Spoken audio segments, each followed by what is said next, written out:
warahmatullahi wabarakatuh.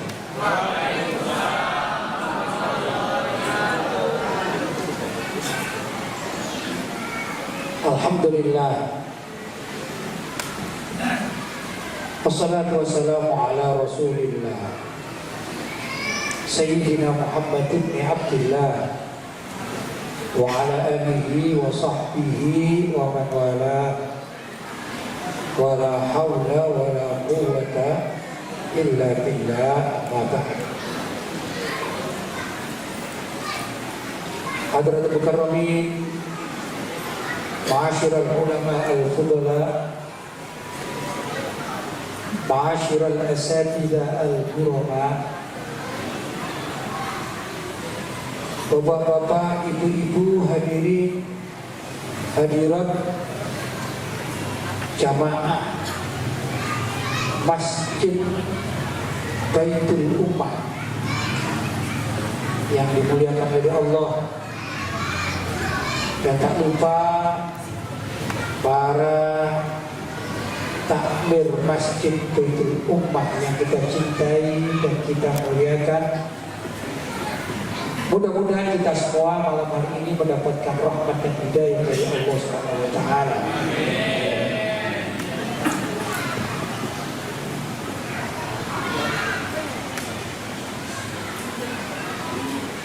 Bapak-bapak dan ibu-ibu yang dimuliakan oleh Allah, cuplikan ayat yang dibacakan oleh qari kita tadi, salah satunya Bismillahirrahmanirrahim. Subhanalladzi asra bi 'abdihi lailan minal masjidil haram ilal masjidil aqsa alladzi barakna haulahu linuriyahu min ayatina innahu huwas samiul basir. Bapak-bapak dan ibu-ibu, ayat tadi artinya Maha Suci Allah yang telah mengisrakan dan memi'rajkan hambanya, yaitu Nabi Muhammad SAW, dari Masjidil Haram di kota Makkah menuju Al-Masjidil Aqsa di kota atau negara Palestina. Jauh tempatnya, yang mana di antara itu diberi keberkahan oleh Allah Subhanahu wa taala. Dan peristiwa Isra dan Mi'raj itu untuk atau agar umat manusia itu menyaksikan ayat-ayat kebesaran Allah Subhanahu wa taala. Maha suci Allah yang maha mendengar dan maha melihat. Jadi semata-mata ayat ini adalah ayat untuk menguji keimanan kita, apakah kita beriman atau tidak dengan peristiwa Isra dan Mi'raj, yang kalau dilogikakan, kalau dimasukkan akal manusia, maka rata-rata akal manusia itu tidak akan mampu untuk mencernanya dan cenderung untuk mengingkarinya.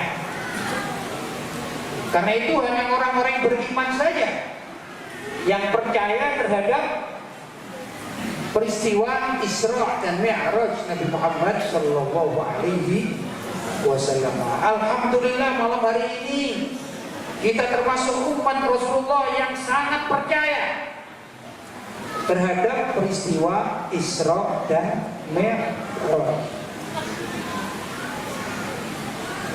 Orang Islam atau yang mengaku dirinya Islam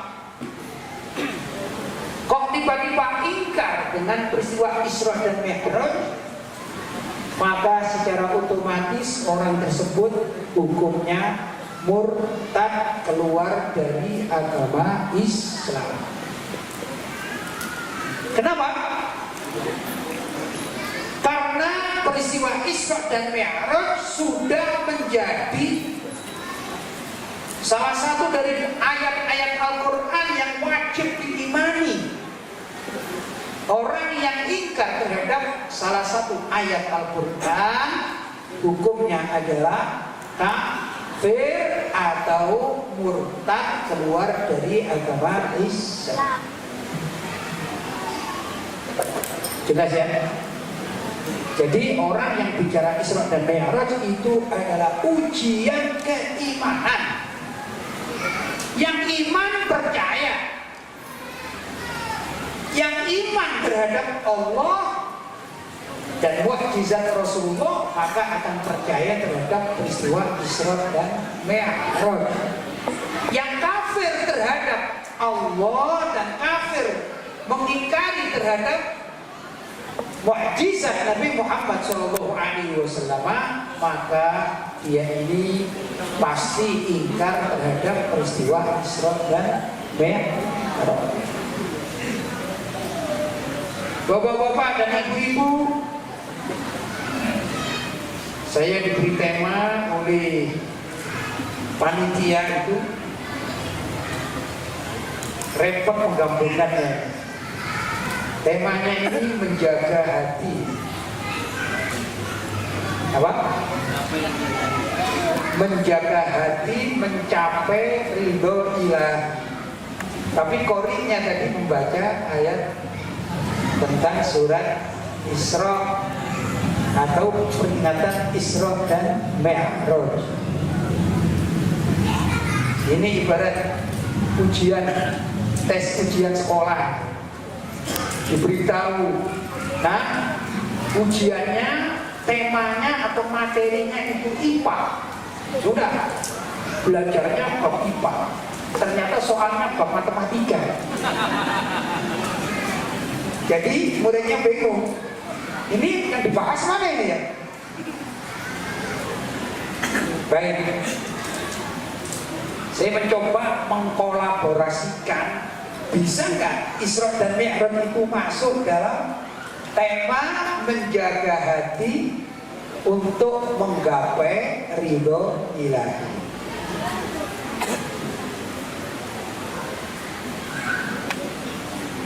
Bapak-bapak dan ibu-ibu yang dirahmati oleh Allah Subhanahu wa taala, menjaga hati. Saya jadi teringat salah satu dari peristiwa Isra dan Mi'raj. Tatkala Nabi Muhammad SAW saat itu masih tidur di atas ranjangnya, di atas kasurnya, maka datanglah malaikat Jibril alaihissalam.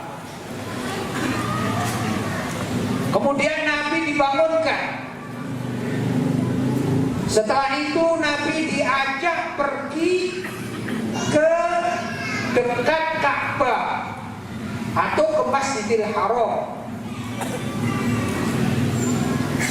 Tatkala berada di dekat Ka'bah, di Masjidil Haram, maka Nabi ditidurkan telentang dan malaikat Jibril membelah dada Rasulullah Shallallahu Alaihi Wasallam.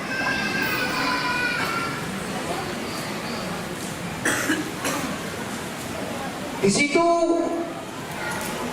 malaikat Jibril diperintahkan oleh Allah agar mengeluarkan satu kerat daging yang ada pada dada Nabi Muhammad, dan setiap orang punya daging itu. Kerat daging yang mana daging ini tidak sekedar daging. Kalau kita menyembelih kambing bisa dimakan, bukan sekedar daging itu. Memang dalam tubuh manusia ini aneh-aneh.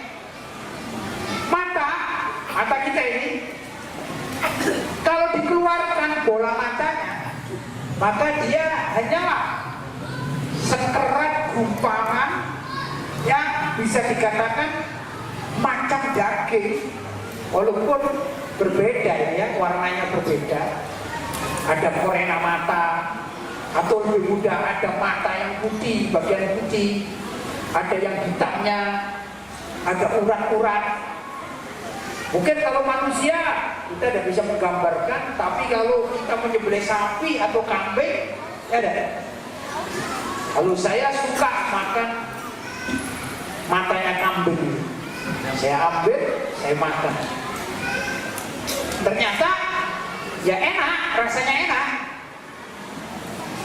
Tapi kalau kita lihat dari dimensi yang lain, ternyata mata itu bukan fungsinya untuk dimasak, kemudian dimakan rasanya enak. Bukan itu, bukan daging-daging itu. Tapi mata bisa untuk memandang, melihat. Ini bukan dimensi mata sebagai sekerat atau setitik tubuh manusia, bukan. Jelas ya? Kalau kita membelah dada, ada hati kita. Kalau hati kita ini sakitnya, itu sakit dohir, maka oleh dokter bisa disuntik atau diberi obat. Misalnya ada namanya kanker hati, ya, maka diberi obat.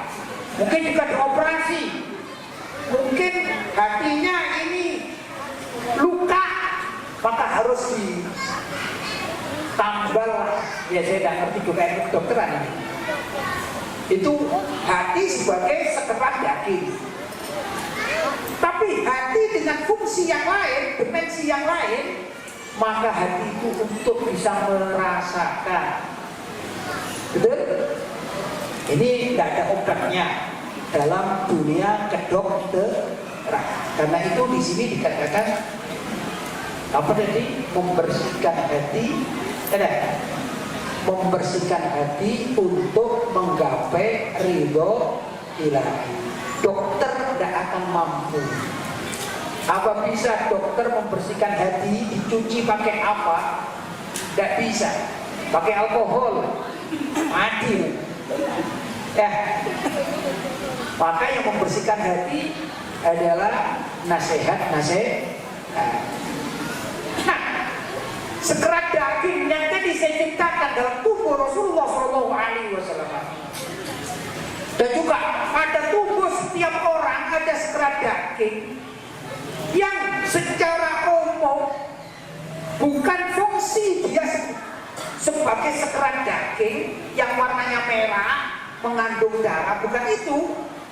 Tapi sekerat daging ini biasanya difungsikan oleh makhluk selain manusia yang namanya setan.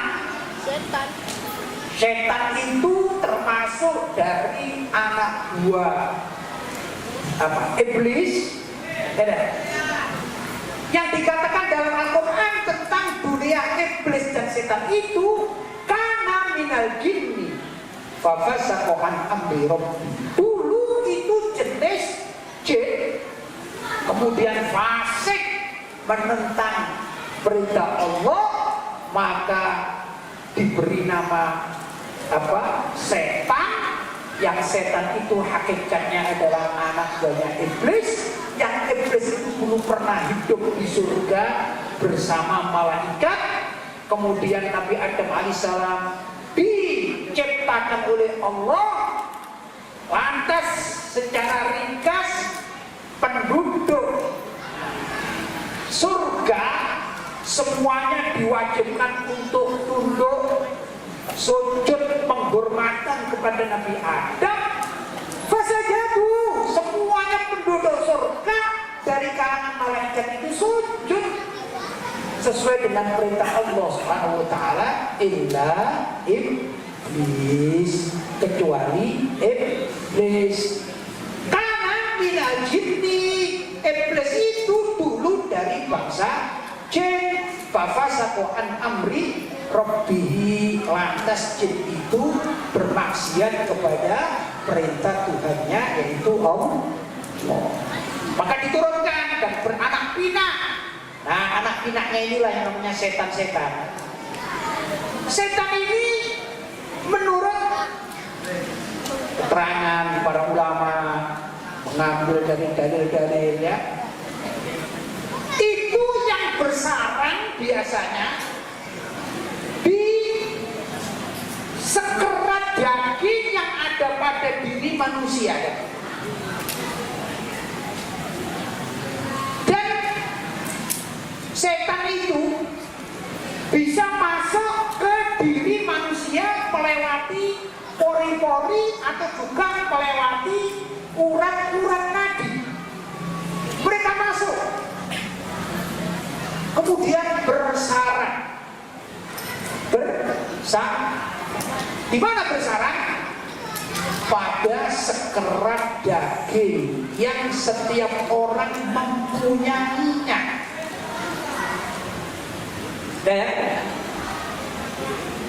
Nabi pun punya, tapi Nabi SAW itu dijaga oleh Allah. Tidak ada satupun setan yang mampu memasuki tubuh Nabi, termasuk lewat urat nadi, tidak bisa. Karena Nabi itu dijaga, maksum. Nabi itu maksum, terjaga, dijaga oleh Allah Subhanahu wa taala. Nah, daging yang ada pada kerat Nabi itu, sekerat daging yang ada pada tubuh Nabi itu bersih. Karena tidak ada satupun setan yang bersarang di situ.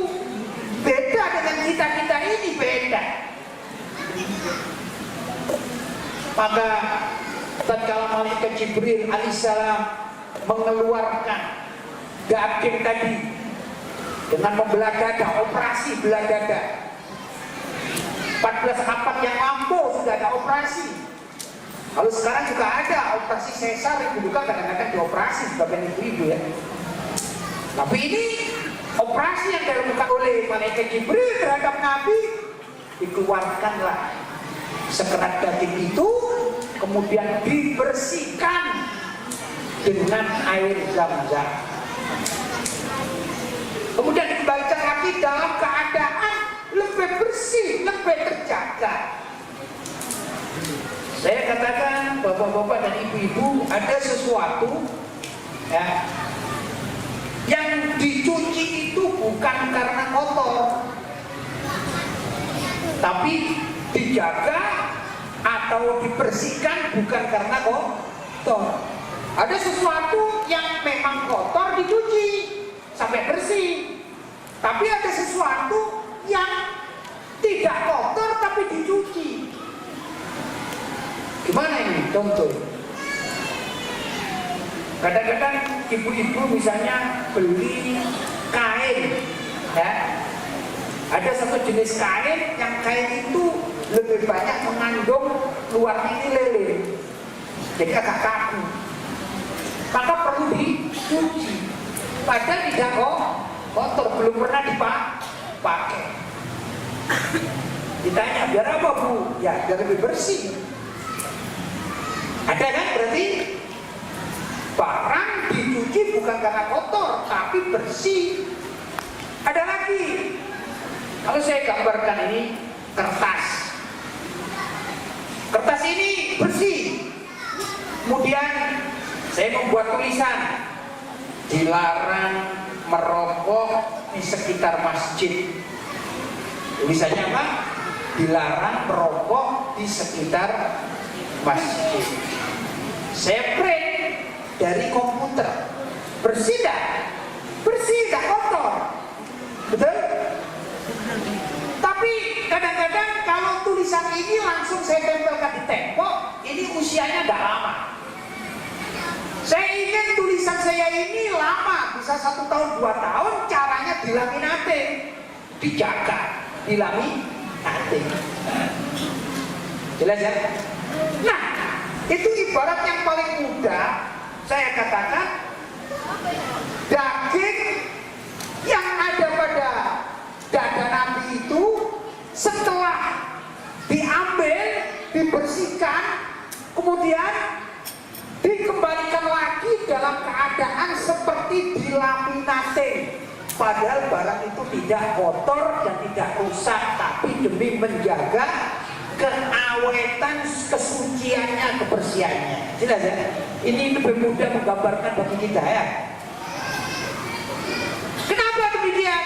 Ya, karena kalau bukan Rasulullah SAW, kalau itu manusia pada umumnya seperti kita, maka di situ banyak serangan-serangan, banyak penyakit-penyakit, serangan-serangan dari luar, yaitu serangan dari setan yang mampu setan itu menembus pada tubuh kita dan bersarang di sekerat daging tadi. Sedangkan Rasulullah SAW sudah maksum, dijaga oleh Allah, itu pun masih dibersihkan lagi. Subhanallah, luar biasa. Itu hebatnya Rasulullah SAW. Nah, kalau kita ingin bersih hati, tidak mungkin kita pergi ke dokter minta dioperasi, dicuci dengan air zam-zam walaupun kita habis pulang dari umroh, tidak mungkin, ya dah. Karena memang bukan itu wilayah kedokteran. Kita bisa menjaga hati dengan apa? Yaitu kita melihat peristiwa Nabi itu setelah dibelah dadanya, kemudian diajak apa? Diajak pergi Isra dan Mi'raj. Apa itu Isra dan Mi'raj? Perjalanan Nabi dari Masjidil Haram, masjid ilal Masjidil Aqsa, ke masjid lagi, dari masjid ke masjid. Maka kalau kita sebagai ahli masjid, sebagaimana tadi Nabi diisrokan dari masjid menuju masjid. Lalu bahasa anak sekarang ini kalau pergi traveling gitu ya, traveling ya. Kalau orang lama katanya rekreasi gitu. Tapi travelingnya ini dari masjid menuju masjid. Luar biasa. Kalau dari pantai menuju pantai, beda. Traveling dari masjid menuju masjid, nilainya beda, membuat hati juga beda. Jelas ya? Nah, ini cara kita untuk membersihkan diri kita. Ayo rajin memakmurkan masjid. Dengan apa? Dengan i'tikaf, dengan hadir pengajian, dengan melaksanakan sholat berjamaah, ya, dengan ikut membangun masjid dan lain sebagainya. Itu salah satu cara untuk membersihkan hati kita. Minal masjid ilal masjid. Kemudian Nabi Muhammad SAW dipanggil menghadap Allah SWT. Ringkas cerita, beliau sampai di Sidratul Muntaha, langit paling tinggi yang ketujuh. Di sana ada pohon bidara yang sangat besar, pohon bidara yang sangat besar. Kemudian Nabi Muhammad SAW turun di pohon bidara itu. Ringkas cerita, malaikat Jibril mempersilahkan Nabi untuk naik lebih tinggi lagi. Sampailah beliau melewati yang namanya Lauhul Mahfuz. Suruh lagi naik oleh Allah SWT. Sampailah kepada suatu tempat yang namanya Mustawa. Itu jarak antara Sidratul Muntaha, langit ketujuh, dengan yang namanya Lauhul Mahfuz. Itu diliputi 70 lipat cahaya. Cahaya ini kan berbias, 70 lipat cahaya, jadi tinggi. Jadi kemampuan Rasulullah naik lagi jauh di atas kemampuan malaikat Jibril.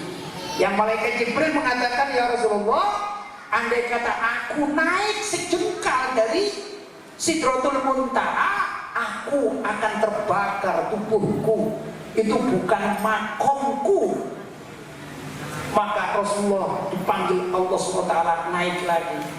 Di atas Mustawa tatkala beliau berada di mustawa, satu tempat namanya mustawa, menurut sebagian riwayat beliau didudukkan di satu kursi yang saya baca itu warnanya hijau.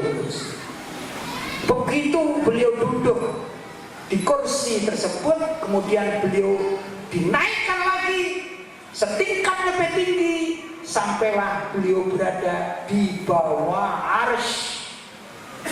Yang mana arsy itu adalah makhluk seperti juga surga, seperti juga neraka, seperti juga Lauhul Mahfuz, seperti juga Sidratul Muntaha, seperti juga langit ke-7, langit ke-6, langit ke-1. Yang langit ke-1 itu adalah langit yang dapat kita lihat dengan mata kepala telanjang. Kalau malam hari ada bintang-bintang, itulah batas langit pertama. Kalau siang hari ada matahari, itulah kurang lebih mata kita mampu memandang. Di sana namanya langit pertama, yang menurut riwayat hadis ternyata langit pertama, kedua, ketiga, keempat, kelima, keenam, ketujuh itu setiap tingkat ada pintunya yang dijaga oleh malaikat-malaikat penjaga. Semua itu adalah makhluk Allah. Maka tatkala Rasulullah SAW sampai di bawah arsy, disitulah Nabi Muhammad SAW diberi kemampuan untuk bisa berkomunikasi dengan Allah, berjumpa dengan Allah, mendapatkan perintah sholat. Maka tujuan orang pergi dari masjid ke masjid sampai beliau diangkat seperti tadi itu di bawah Arsyur Rahman, arsy-nya Allah SWT, mendapatkan perintah untuk sholat. Kalau kita ingin hati kita bersih, pergilah ke masjid lagi, ke masjid lagi. Untuk apa? Untuk sholat, utamanya untuk sholat. Ya. Kalau itu yang dilakukan oleh setiap orang, insya Allah hatinya akan bersih. Karena orang zaman sekarang ini kan zamannya berbeda dengan zaman Rasulullah. Orang kita ini kan mayoritas pekerja, betul? Pekerja. Jam berapa kerja pagi? Berangkat jam 6:30 atau mungkin ada yang jam 6 ya. Pulang jam berapa? Jam 4 atau jam 5. Di pekerjaan ini, waktu bekerja yang di kantor, waktu mengerjakan pekerjaan kantor, apalah misalnya bagian administrasi keuangan, menghitung uang masuk, bulan ini ada 30 juta, yang kemarin 40 juta, lalu jumlah sekian, pengeluaran sekian, waktu itu ingat enggak pada Allah SWT? Waktu mengerjakan ingat enggak pada Allah SWT? Kalau ada azan, Allahu Akbar, Allahu Akbar, panggilan sholat. Subhanallah, tiba-tiba hari itu direkturnya kok ya turun ke kantornya ini. Kira-kira langsung Pak Direktur, waktunya azan, mohon maaf saya mau sholat. Berani? Panggilan Allah. Berani kira-kira? Pak Direktur, saya akan sholat. Berani? Berani gitu. Alhamdulillah kalau berani. Maaf Pak Direktur ya. Karena beliaunya direkturnya ya. Masya Allah. Kalau berani, ini bagus. Harus. Pak Direktur, saya dipanggil oleh Allah untuk sholat. Mestinya begitu. Tapi saya kemarin dapat laporan ada kawan bekerja, ini ibu-ibu ini bekerja di suatu perusahaan. Ini kawan saya di Makassar, konsultasi, bekerja di suatu perusahaan. Memang betul yang bekerja ini mayoritas ibu-ibu. Umumnya kan begitu di perusahaan ya, ibu-ibu. Tapi kan ada bahkan mekanis atau mekaniknya yang laki-laki kan ada. Itu ibu-ibu yang berjilbab oleh manajer perusahaan tidak boleh masuk menggunakan jilbab tatkala bekerja. Jadi jilbabnya di apa ini? Ditempelkan di suatu tempat parkir, jilbabnya parkir. Permasalahannya nanti kalau ada kerusakan mesin, yang betulkan adalah orang laki-laki yang bukan mahramnya. Itu ibu-ibu tidak berani mengatakan, wahai manajer, saya diperintahkan oleh Allah untuk menggunakan jilbab. Tidak berani.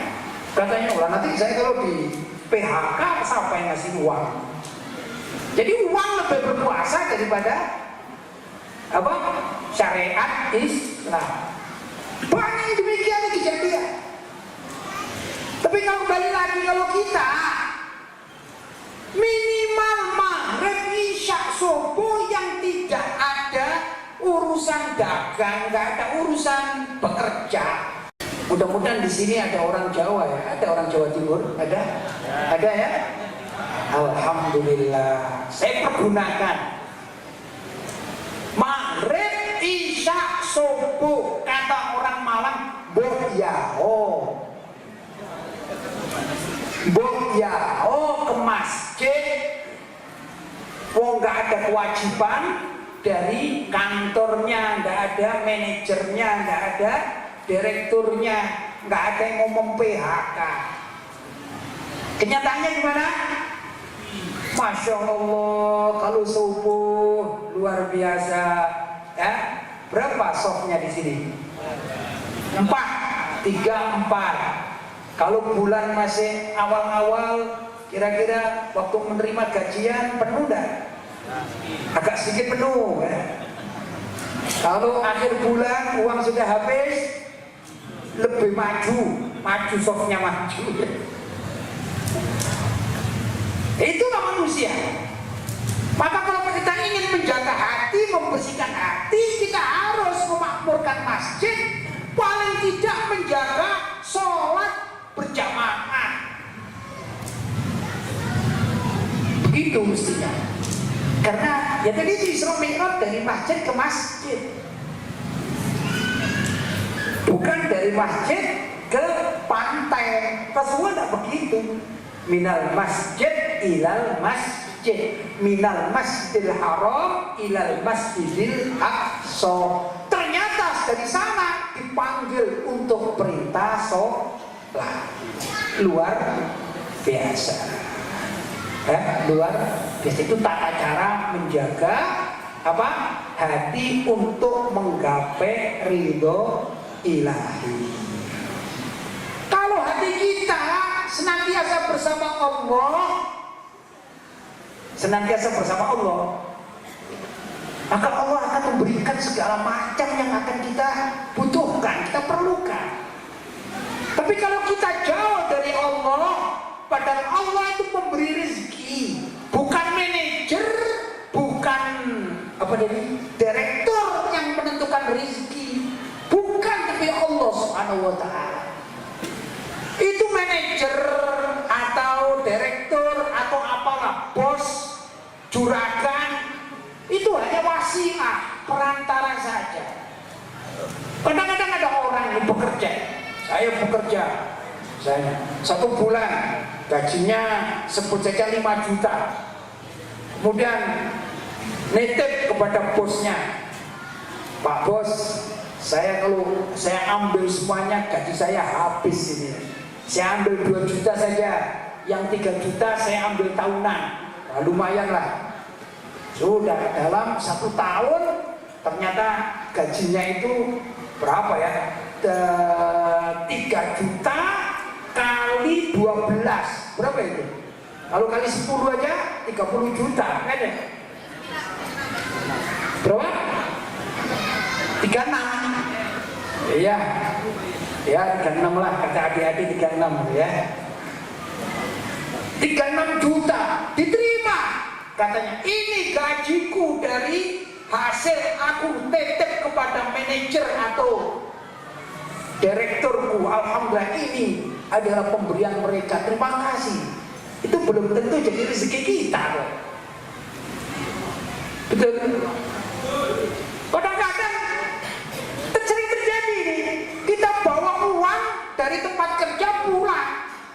nanti saya mau beli ini beli itu, ternyata naudzubillah min dzalik di tengah jalan dirampok orang. Ada kejadian demikian? Rezekinya sampai perampoknya, walaupun rezekinya tidak halal alias haram, tapi itu rezeki dari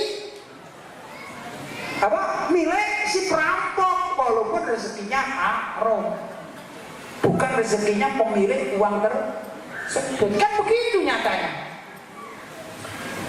Sudah mengumpulkan uang, saya akan begini begitu, saya pergi ini, mau ke sana, traveling, punya anak, tiba-tiba sekolahnya bilang, "Mah, sekolahanku roboh, mah, terpaksa minta uang ini." Akhirnya berapa? Ya 5 juta mah, kata guruku. Sudah, bukan rezekinya lagi 5 juta disalurkan ke sekolahan, bukan rezekinya, betul? Demikian contoh yang paling mudah. Tapi kalau kita minta kepada Allah, Allah yang menentukan, kita hanya memohon kepada Allah. Semua rezeki itu akan dipermudah kalau kita nyambung. Kalau kita nyambung. Apalagi kalau tujuan kita bukan sekedar dapat rezeki dunia, kita kepingin rezeki akhirat. Kalau itu yang dimaui, tidak ada lain kecuali menjadikan hati itu cinta pada ibadah karena Allah. Dulu di zaman Nabi SAW ada satu peristiwa, ada orang itu yang tidak begitu memperdulikan dunia, ya, tapi dia menjaga hati. Ingin menjaga hati. Sudah. Suatu saat Rasulullah duduk dengan beberapa sahabatnya di dekat masjid. Nabi tiba-tiba bicara begini, "Hai sahabat-sahabatku, sebentar lagi ada orang datang, dia itu min ahlil jannah. Dia ini dijamin masuk surga." Wah, kalau kita digitukan senang nggak kira-kira? Senang kan? Dijamin masuk surga. Tak selang berapa lama ada salah seorang sahabat dari penduduk Ansor Madinah. Orangnya biasa, tidak punya prestasi apa-apa, namanya pun tidak disebut. Tiba-tiba datang. Setelah Nabi mengatakan sebentar lagi mau datang, tiba-tiba ada orang datang yang wajahnya ini masih basah dari air wudhu, jenggotnya pun juga demikian masih basah dengan air wudhu, dan tangannya membawa sendal untuk diselipkan, ya sebagaimana kita di tempat meletakkan sandal. Orang-orang heran melihat, loh, kata Nabi sebentar lagi ada orang datang, dia itu min ahlil jannah. Sudah, diam semuanya. Esok hari Nabi juga duduk di tempat itu bersama dengan beberapa sahabat yang tidak berbeda dengan yang kemarin. Hari kedua tiba-tiba Nabi mengatakan, sahabat-sahabatku, perhatikan ya, sebentar lagi akan ada orang datang, dia itu min ahlil jannah. Subhanallah, ternyata bapak tadi itu kembali, wajahnya basah oleh air wudhu, jenggotnya juga direkam basah oleh air wudhu, karena orang berjenggot itu, ya dah, kalau menurut mazhab Syafi'i kan sunnahnya ditahlil, kan gitu kan. Tapi kalau menurut mazhab lain ada yang wajib dan lain sebagainya. Itulah perbedaan pendapat di dalam usul fikih, saya tidak bahas. Ringkas cerita, jenggotnya berair basah oleh air wudhu, dan dia kembali lagi, apa namanya, membawa, kata orang Singosari Malang, nyangking sandal, membawa sandal di bawah sini. Dia tetap saja ke situ meletakkan sandalnya, sholat, asyik aja. Orang sahabat-sahabat pada melihat, itu mungkin maksud Nabi. Penasaran. Kemudian esok harinya lagi, hari ketiga, sama peristiwanya, luar biasa. Kata Nabi, sebentar lagi akan datang orang yang dia itu min ahlil jannah. Nah, orangnya itu lagi, Pak. Berarti ya memang dia min ahlil jannah, orang ini. Sayang yang saya lihat sejarahnya tidak disebut siapa namanya. Fulan ini nggak ada namanya. Cuman ada seorang sahabat yang penasaran, namanya Sayyidina Abdullah bin Amr ibn al-As. Penasaran. Tatkala bapak tadi itu, sahabat tadi itu pulang, kan sholat, habis sholat kan biasa pulang. Seperti bapak-bapak, ibu-ibu itu kan gitu ya, sholat pulang, seperti biasanya. Ya ringan-ringan saja lah. Bukan sholat yang misalnya sujudnya tatkala itu memerlukan waktu setengah jam. Tidak begitu, seperti bapak-bapak ibu-ibu biasa sholat. Udah pulang, selesai pulang. Ini Sayyidina Abdullah bin Amr ibn al-As penasaran ini. Ini sahabat kibar, sahabat yang cukup terkenal. Namanya tokoh di kalangan para sahabat, namanya siapa? Sayyidina Abdullah ibn Amr ibn al-As. Mengikuti, membuntuti bapak tadi itu. Setelah di tengah jalan disapa, "Assalamualaikum Pak." Lalu bahasa saya begitu ya, "Assalamualaikum Pak." "Oh, waalaikumsalam." "Oh, Masya Allah, engkau adalah Tuan Abdullah bin Amr ibn al-As. Ini pembesar ini. Mungkin kalau kita mengatakan ini tokoh masyarakat, oh ini ustadz ya, ini kiai, ini fulan." Jadi orang tadi merasa ya bagaimana disapa oleh orang besar ya. Kemudian Sayyidina Abdullah bin Amr bin As itu mengatakan gini, "Pak, saya ini ada masalah sedikit masalah." "Apa itu?" "Saya ini lagi berselisih pendapat dengan ayah saya. Jadi saya ini males pulang. Boleh enggak saya ikut tidur di rumahmu 3 hari saja? Boleh enggak?" Namanya kawan, ahlan wa sahlan. Kalau saya sebutkan barangkali kalau kita macam, "Tuan, kalau engkau tidur di rumahku, aku senang sekali." Subhanallah. Nah, sudah. Akhirnya ikut tidur di rumahnya orang tadi. Ikut. Perlu ketahui sebenarnya Sayyidina Abdullah bin Amr bin al-As itu tidak punya masalah dengan ayahnya. Hanya kepingin tahu apa sih ibadah yang dilakukan oleh orang tersebut kok bisa divonis oleh Nabi bin ahlil jannah. Kok bisa dikatakan ahli surga? Inap. Hari pertama dilihat biasa, ya amalia-amalia biasa. Ya masak, bersih-bersih. Kalau orang sekarang kalau rumahnya sendirian ya nyapu ya. Nggak ada yang aneh. Puasa sunnah enggak. Ya. Cuman beliau menyaksikan kalau malam hari itu biasanya lisannya ini terus zikir sampai tertidur, cuma zikir. Kata Sayyidina Abdullah bin Amr, saya juga banyak melihat sahabat-sahabat Nabi yang zikir macam itu. Ya, tapi kenapa kok gak dikatakan kamu min ahlil jannah? Enggak.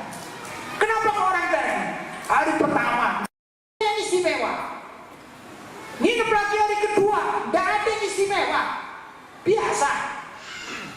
Hari ketiga juga gak ada yang istimewa. Aneh kan?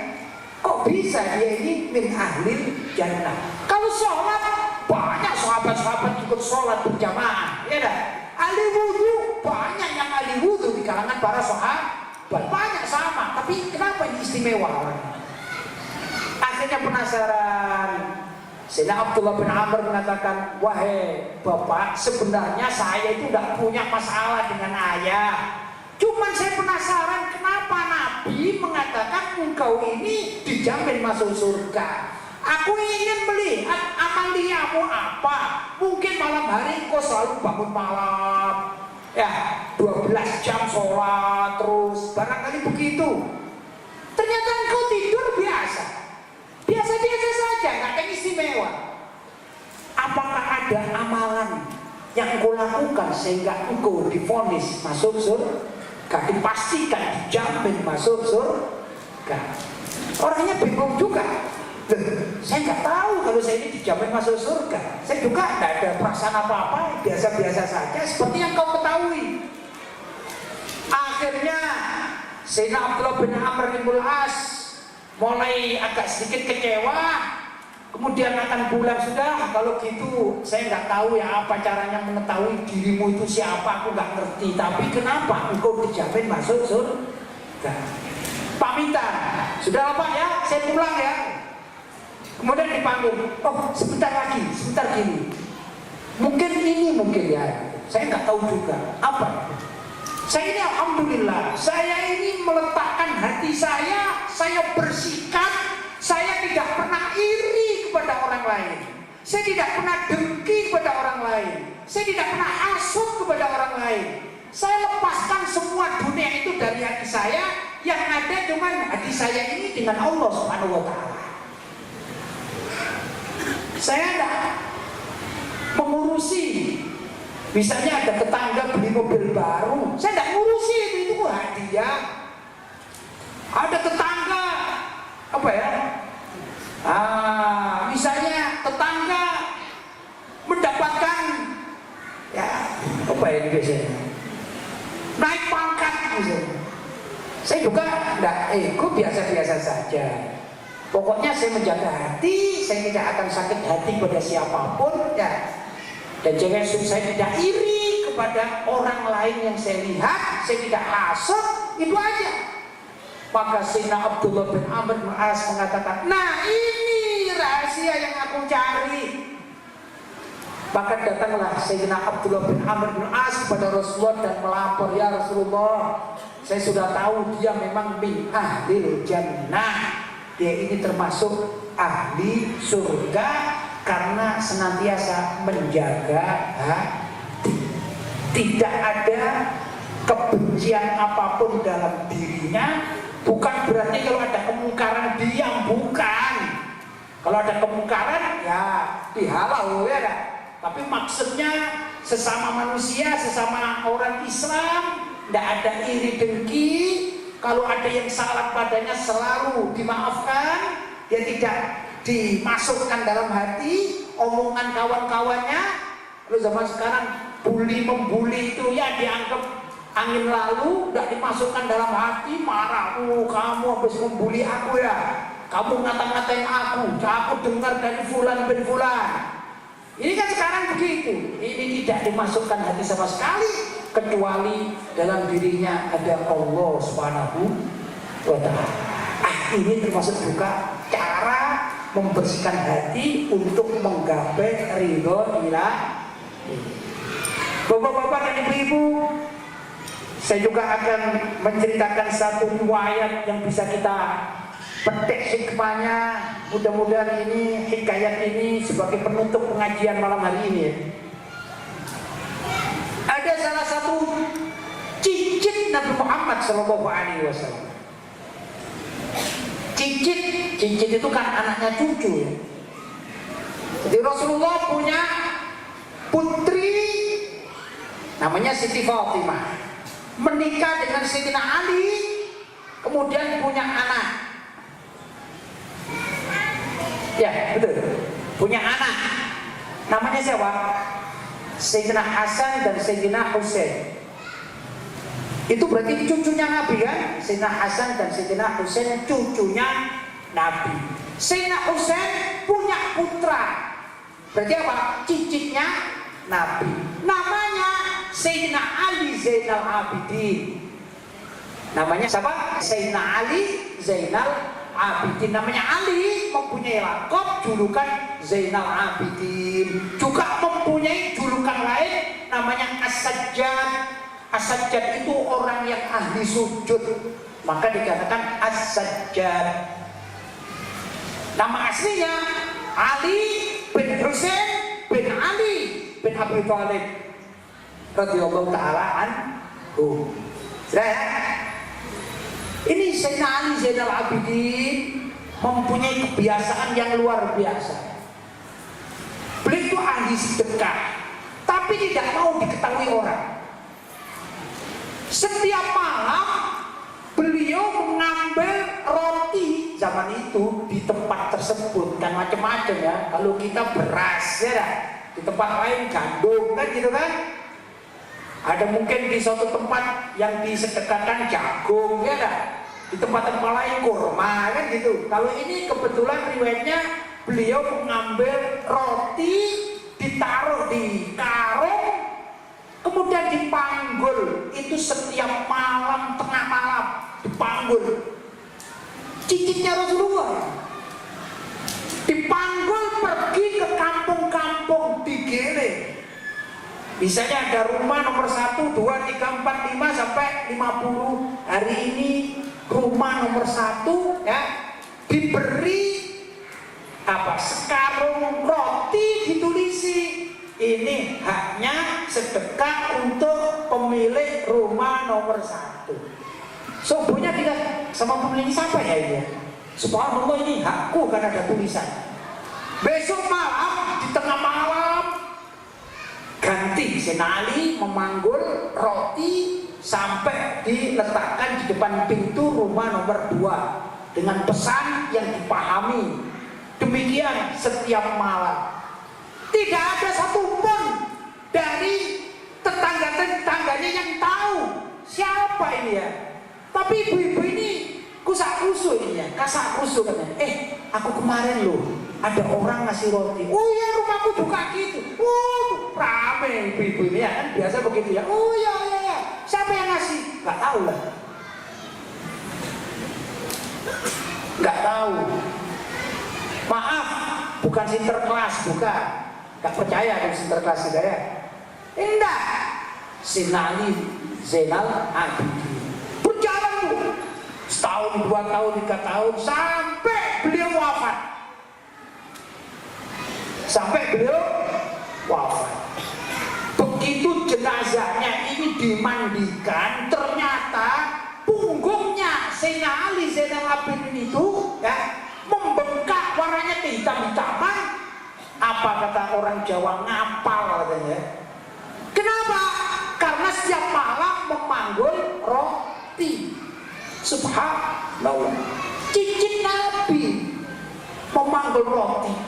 Kemudian barulah ibu-ibu itu tahu, loh, dulu kalau tanggal sekian saya dapat roti, kok nggak ada lagi yang ngasih, kemana orangnya?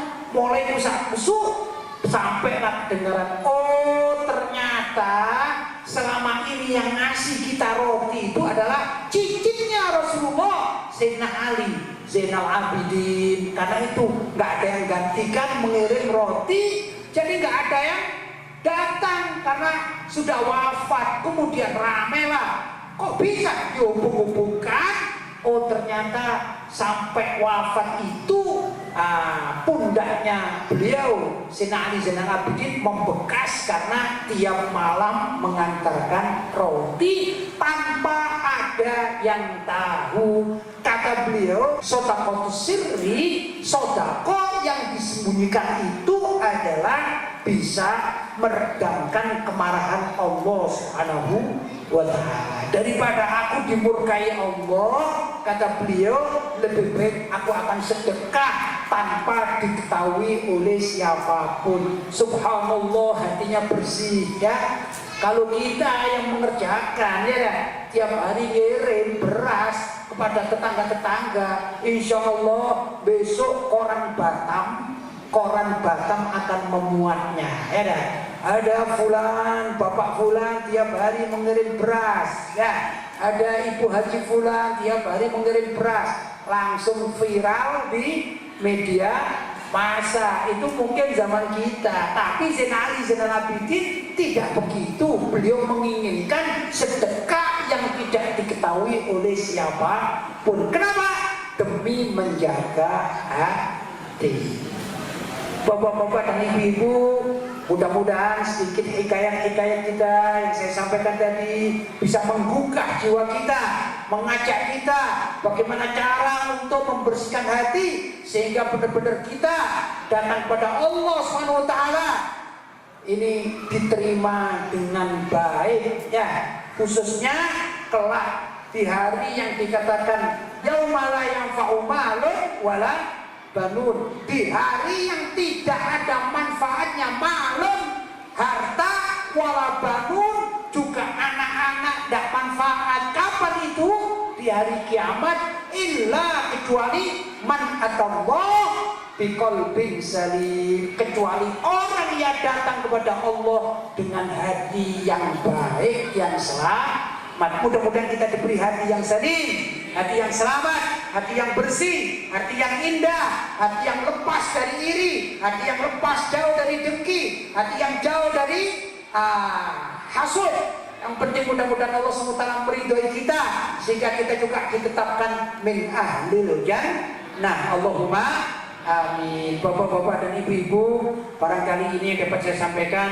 Mungkin ada candaan saya yang kurang patut, kurang tepat. Saya mohon maaf yang sebesar-besarnya. Hada ma aqulu lakum wal afu minkum. Wassalamualaikum warahmatullahi wabarakatuh.